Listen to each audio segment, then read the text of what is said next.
I want to take a second to talk about this little prototype knife I've been working on. The idea has been floating around in my head for a while, but it was something that could act as a backup blade, or in a pinch could be a primary blade in a survival situation, with the intent of being able to build a projectile weapon, specifically an Atlatl.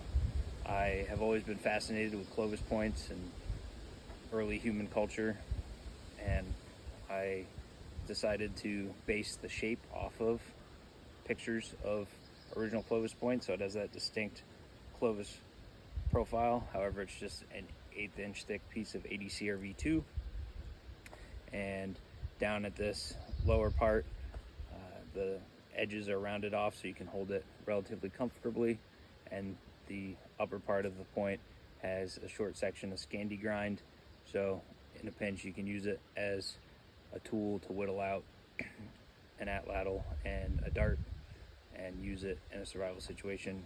However, ideally you'd be carrying another knife, something larger that you can use to cut down a tree and do most of the bulk whittling with.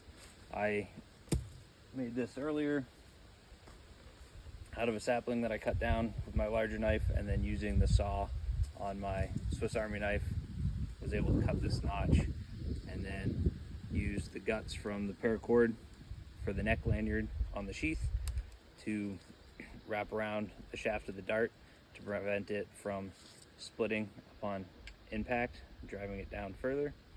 And then I used the gutted paracord to lash it to the shaft, and it's pretty secure in there. Most of that movement's just coming from the green shaft bending when I try to wiggle it.